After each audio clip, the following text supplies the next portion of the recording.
We've talked a lot about real world use of Cardano in the developing world. Today, we're going to talk about real world use of Cardano in the developed world. Ready? Let's go. We're going to discuss how Cardano can change the digital infrastructure of developed nations. But first, we're going to do one of my favorite things, and that's talk about one of the many ways in which Cardano is already crushing its competition. Here we are, guys. You can say that people's voices matter and their votes matter. But when people vote with their wallets, that's when you really know that they're making their very most honest choices. And here, once again, people voting with their wallets have unanimously, okay, maybe not unanimously, overwhelmingly voted in favor of Cardano.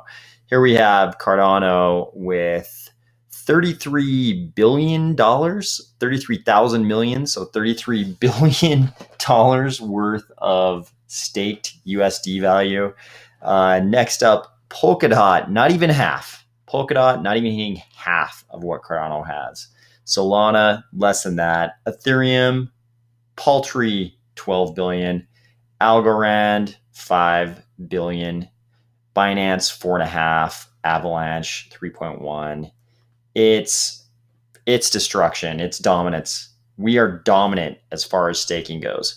When people choose to stake their crypto, they overwhelmingly choose Cardano. And this is because they're making a very honest choice, right? They might like Silvio Macaulay.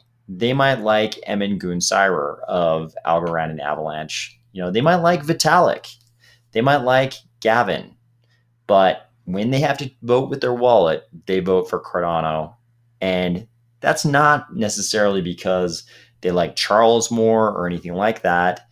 It's because they look at the whole portfolio of technology and functionality and just hustle, right, of the Cardano ecosystem. I mean, we've got people in Africa getting after the governments in Africa. We've got, 1/3 of the Cardano founding entities is based in Asia, Emergo, right? Cardano is getting after it globally. And we have this overwhelming portfolio of technology and functionality and people, right? And the ability to go and, hire academics, everything about Cardano, it's causing people to overwhelmingly vote with their wallet in favor of Cardano. I was kind of surprised to see the amount of interest in that short part of the Lex Friedman, Charles Hoskinson podcast where Charles talked about the objective of Cardano to possibly run the 2022 Wyoming Republican Democratic primaries on Cardano, right? I mean, it's like Cardano's always planning ahead, right? When Cardano decided to relocate from, their corporate domicile from Hong Kong to somewhere else, they chose Wyoming for a reason, right? Wyoming, all of a sudden, shortly before that decision, Wyoming had broken away from the rest of the pack, right? If you could say New York's bit license makes New York like, almost dead last as far as friendliness towards crypto, then Wyoming, man, they broke away from the pack and differentiated themselves from everybody else.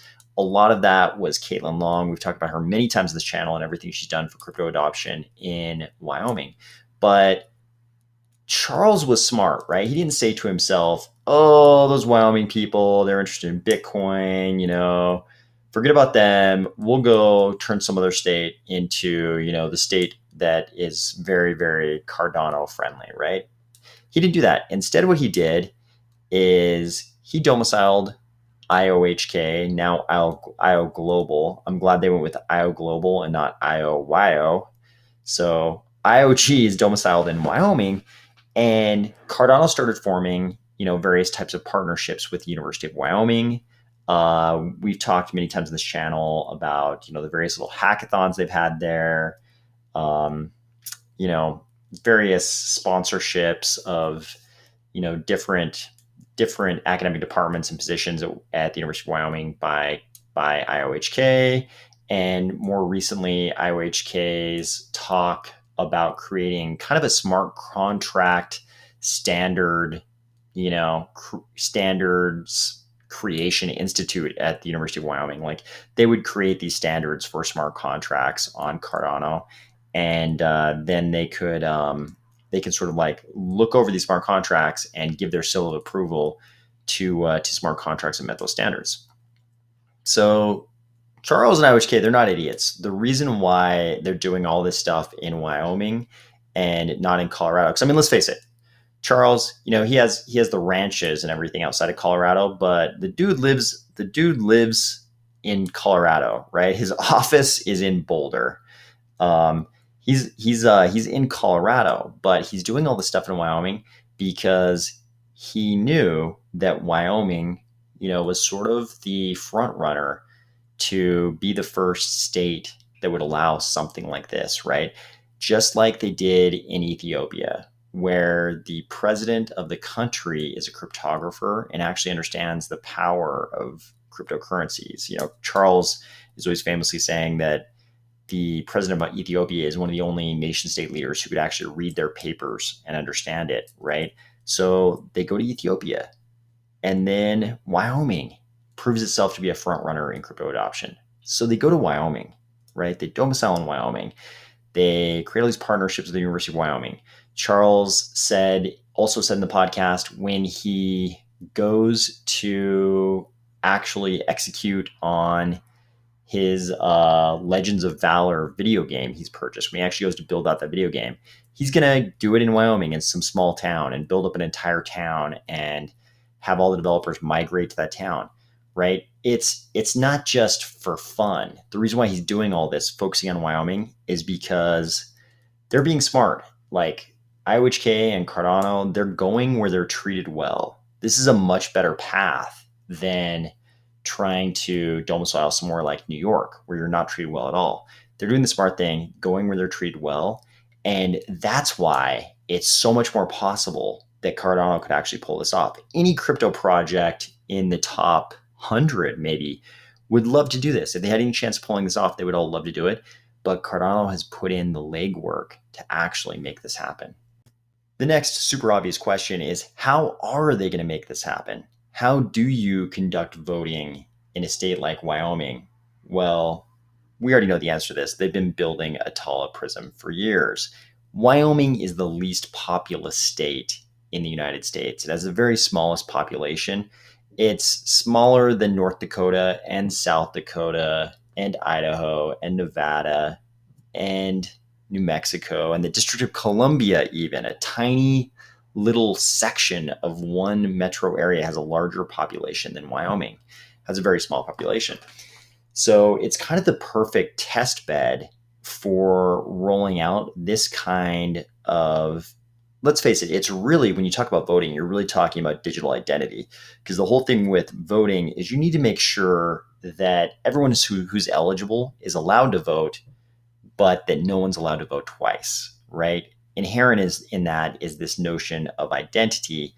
Obviously, it's going to be digital identity.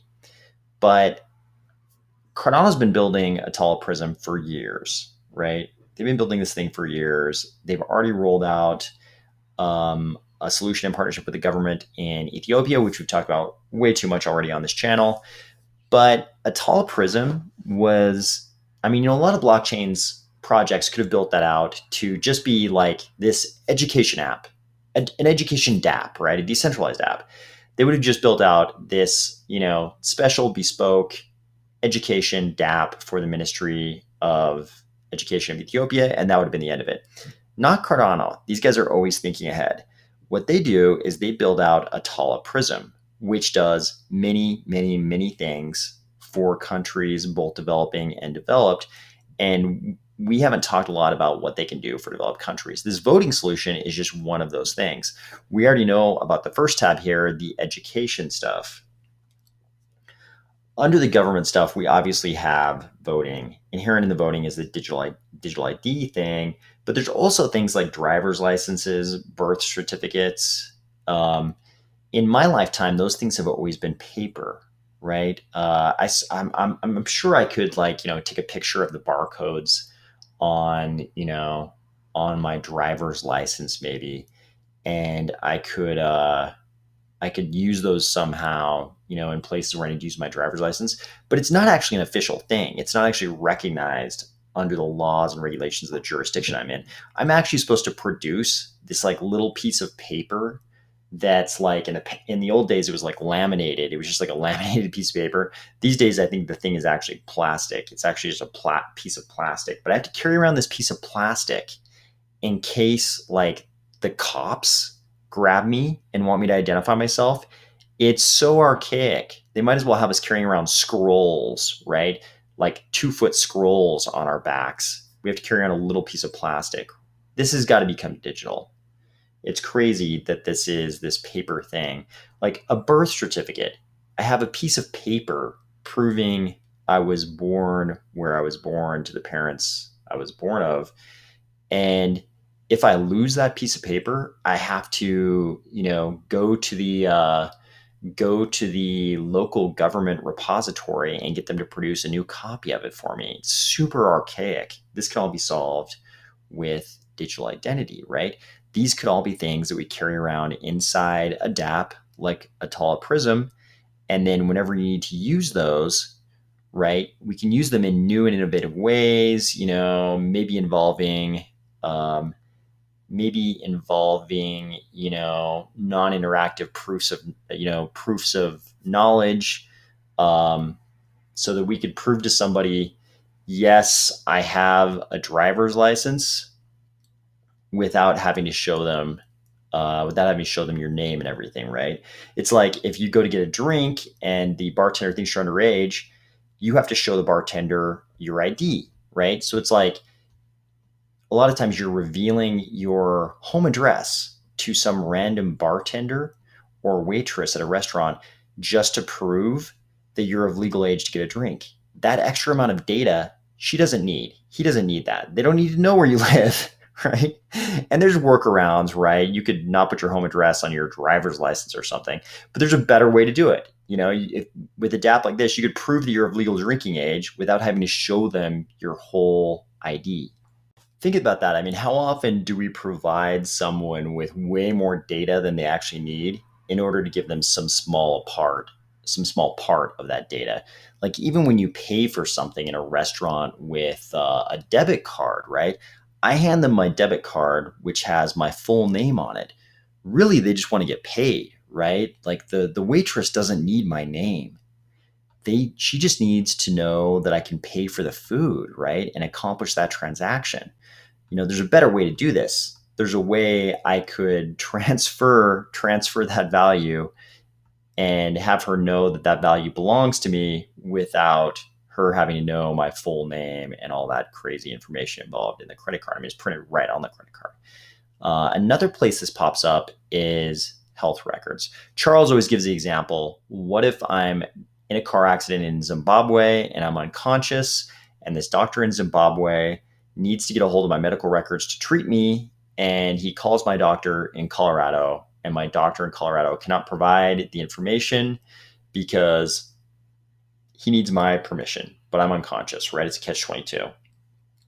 Obviously, things like Atala Prism could solve this problem, too. But again, we have this whole data set issue, right? It's what if I go into the doctor and the doctor, I don't want the doctor to have my full medical history, right? Maybe there's some things in my medical history that don't relate at all to the treatments I am asking him to give me, but he does need some other things, right?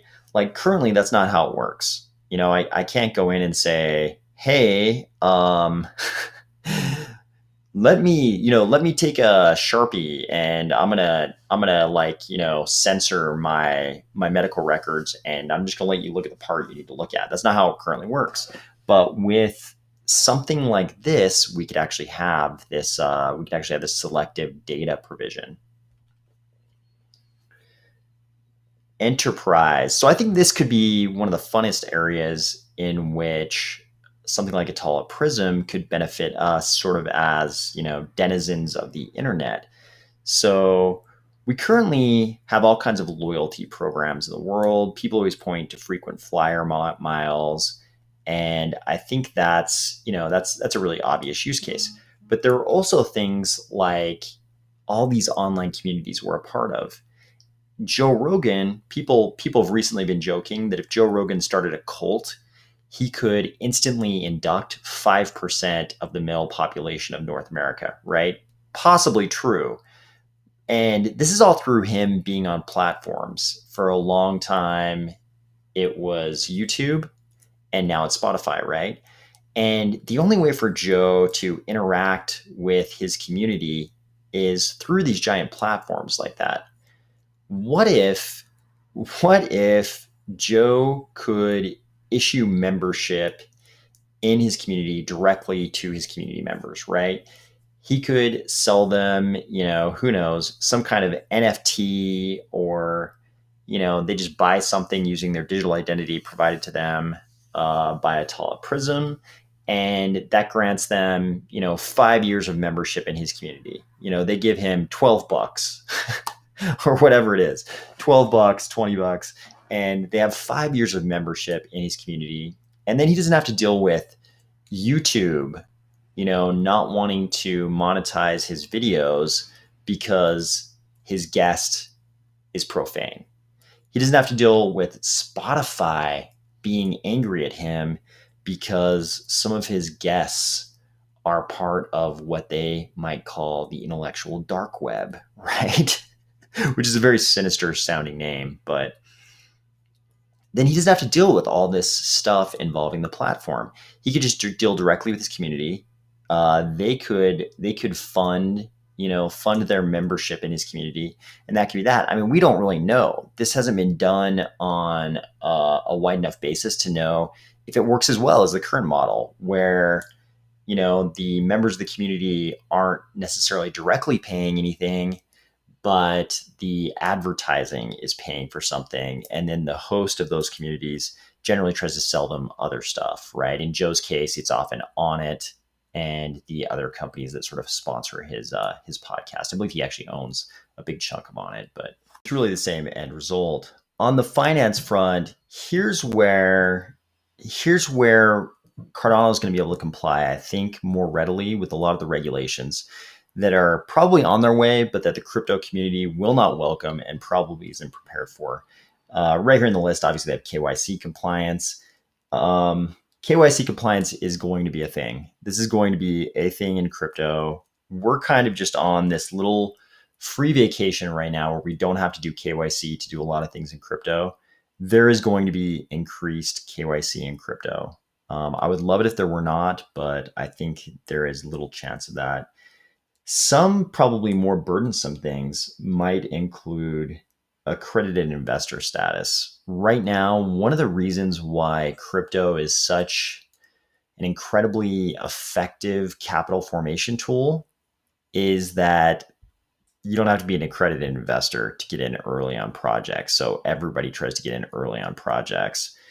In the equity space, this doesn't exist. In the equity space, you cannot get in early on projects unless you're a rich guy, right? You have to be an accredited investor. You have to be a rich guy to get in early on these projects. That's the way the rules work. They think they're protecting you, or at least they claim they think they're protecting you by not allowing you to invest in equity if it doesn't meet a bunch of requirements. We won't get into those requirements right now, but basically you can't get in early on projects unless you're a rich guy in the equities world. Not true in crypto. In crypto, people might be making $10 an hour and they're investing their entire paycheck in these highly ultra speculative projects, sometimes with a bunch of leverage. So it's kind of crypto is definitely sort of a nightmare when you think about it in terms of the stated mission of the SEC and the rationale for the accredited investor requirements. But there's a lot that's probably going to happen here over the coming decade. A lot is probably going to happen in this direction, and all of crypto is going to need the kinds of tools provided by digital identity and things like Atala Prism. Travel's a really odd, also another really obvious use case for something like Atala Prism. It's kind of ridiculous right now. As I travel around the world, I have to take this little booklet thing with me, this passport. It's made out of paper and has some kind of I think it has a computer chip in it, and it it's if I lose it, it's a huge problem, and I have to carry this silly thing with me everywhere, and they won't even let me back into the country or into other countries if I don't have this thing. We can fix a lot of this with digital identity. Same thing for plane tickets, boarding passes, travel insurance. All these kind of things could be fixed once we have digital identity and things like Atala Prism. Finally, we've already talked a little bit about some of this social stuff with the Joe Rogan scenario, but this could also apply not just to digital communities, but also to real life memberships, gym memberships, when you go to the museum, when you go to concerts, when you go to movies, library passes, when you go to the zoo. Like, does anybody think this stuff is going to continue to be paper? A lot of this stuff is digital already. But if it's digital already, a lot of times they want you to like download their special app. I don't want to have a special app for the museum, right? If I'm going to go to the museum once a year, if I'm going to go to a concert, I don't want to have one app, for each concert that has a different company selling the ticket. This stuff could all be combined with your digital identity. So there are a lot of ways in which digital identity could benefit the first world in addition to the developing world. And I think it's going to be one of the most pleasurable things about crypto, watching all this play out in both the developing world and the developed world. But watching this play out in the developed world, I think will have a pretty significant impact on all of our lives. Talk to you tomorrow.